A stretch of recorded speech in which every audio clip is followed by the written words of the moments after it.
Thank you for watching. If you enjoy our content and want to show support, please subscribe, share, and follow. It goes a long way and helps the channel grow and be heard. Thank you. Hello, this is Trinity, and this is Esoteric-Truth Radio. Thank you for being here. This is part 3 so far. You don't have to watch them in order. It's as much information as I could possibly get. Now, I'm going to have to go back to Sasha Riley. He had made an accusation, or I'm sorry, an alleged accusation that there was a video that was found with one of the people that he worked with, and it was found out that it was CP, and it was found out that he was actually in the video. So the video was later taken by the higher ups, and they also had to confirm that it was him, and then nobody kind of discussed it again. He says that the guy that got caught with it, he pretty much got a slap on the wrist, dishonorable discharge, and then again, somebody that nobody else discussed. So here's how there's validity to what he said, and the reason why my other video said Riley and red flags, and I was like,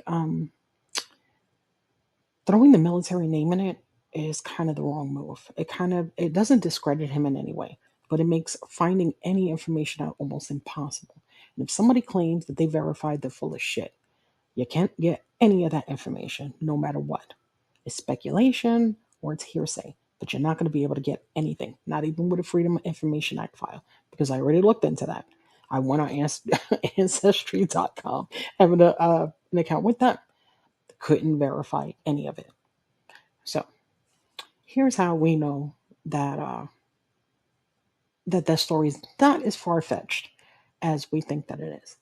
There was a massive Pentagon probe back in 2006, and it wasn't discussed until 2011, and it was actually a CNN video. It was a segment where it was being discussed, and I can't remember his name for the life of me. Anderson Cooper was the one that covered it. So I'm just going to read some of the information. I can't put the video up. So if I have to read some information to not get a copyright strike, then bear with me. So this is from July the 1st, 2011. Mind you, this was found out and leaked in 2006. So here's some of the transcripts. The Pentagon porn story began in 2006. An immigration and customs enforcer, ICE, child videos, a sting operation called Project Flicker produced payment records of about 5,200 people, many of whom provided Army or fleet zip codes or military email addresses. Subsequently, the Pentagon Investigation Branch, the DCIS, began going through the ICE list to identify who actually was a DoD employee. The investigation, however, only ran for 8 months and only cross-checked maybe 3,500 names for Pentagon ties. According to the DCIS documents revealed in a Freedom of Information Act request, out of the 3,500 investigators covered 264 employees or contractors, including staffers for the Secretary of Defense. 9 people had top security clearances, but only about 20% of those 264 people were completely investigated. Fewer still were prosecuted. About 8 months, the entire probe was halted. It left about 1,700 names totally unchecked. 1,700 alleged kitty video customers, an unknown number of whom may still work in some capacity for the Defense Department. Late last summer, after investigations by the Boston Globe and Yahoo News, mind you, Yahoo News was the shit back then, revealed the figures. A Pentagon spokesman promised to reopen the investigation, conceding that DCIS had stopped due to lack of resources. Where have we heard that before? The DCIS says it's now revisiting all 5,200 names. They have now identified 302 employees or staffers. Yet, of the 302 people confirmed as DoD personnel or contractors, only 70 of them were actually investigated. So, it says here, note, to the CNN video clip of this important news, Click here. I already watched it. It's interesting that the Pentagon, with this huge budget, claims the investigation was stopped due to lack of resources. If you are ready to see how investigations into massive child ab- abuse rings have led to the highest levels of government, and then I'm going to be able to cover, and I did about a decade ago, the documentary that was banned for years called The Conspiracy of Silence. When you start thinking about the amount of them covering it up, okay, I'm going to cover, okay, listen to this. The reason why this is much broader than we could possibly deal with or accept is military personnel is a worldwide thing, right? We have this stuff all over the place. There are plenty of investigations of military members SAing people in other countries. There's places that don't want the military there because they know what they do to the women and the children, right? They don't get in trouble because they don't want that to be associated with them. I also did a show years ago. I used to be on a show called Out of the Box. And a lot of people were upset with me. I mean, a lot of people, especially military members and police, were pissed because I had brought up an incident that had happened in the army, and there was a guy, and he was from another country, and the other people that were there decided to SA him in the worst kind of way, so-called initiation. But they were yelling and screaming and telling him, "You're not even from here," blah, blah, blah. I mean, it was horrific.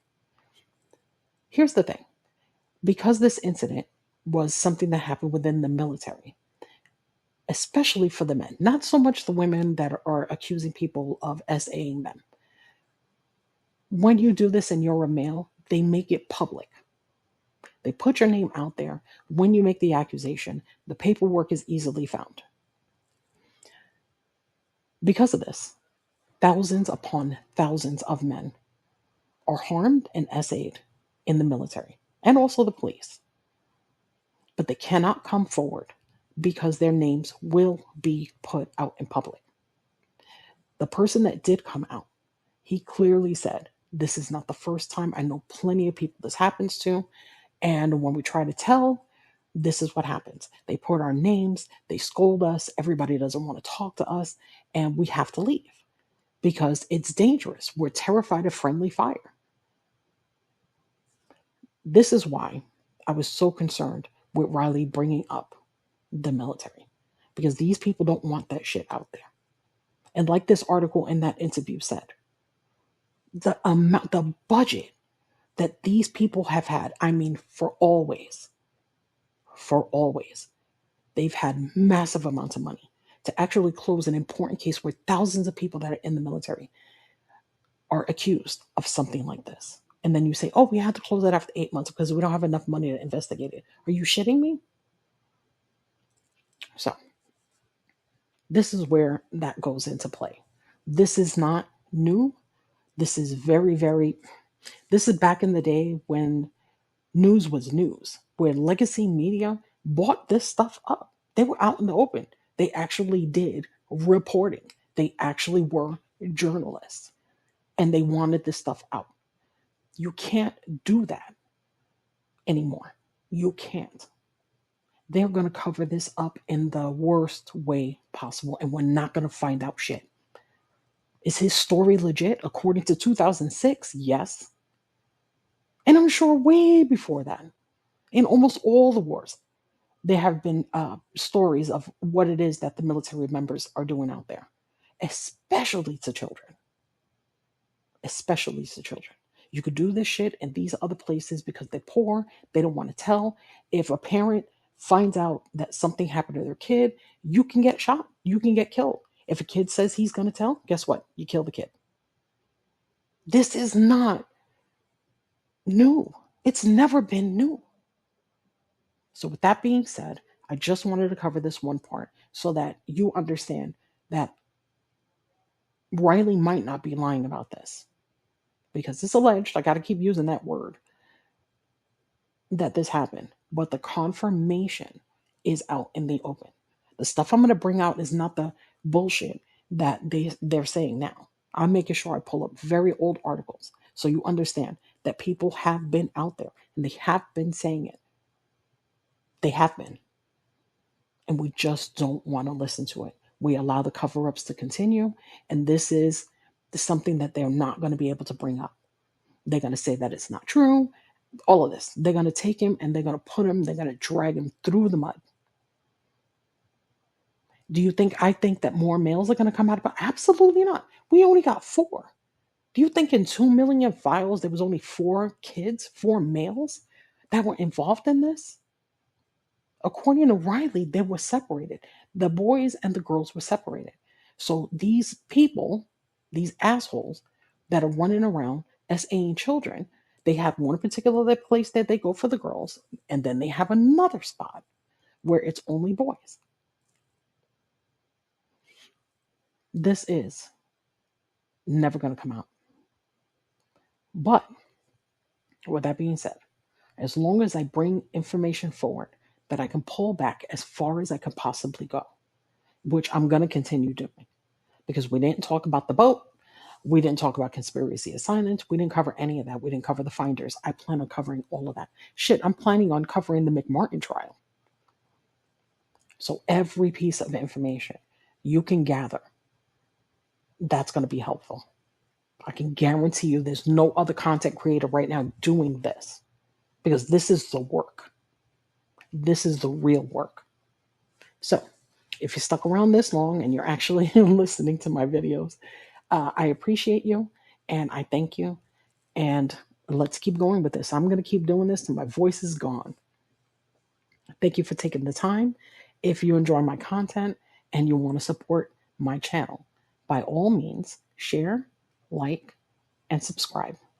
I just reopened my YouTube channel, which is Esoteric-Truth Radio. You could find me with the same name on Facebook and Rumble. So thank you so much for being here and being a part of this, because I guarantee you we're going to change the way that this works. We're going to do it. Okay. Thank you. And I will talk to you in a little bit. Bye.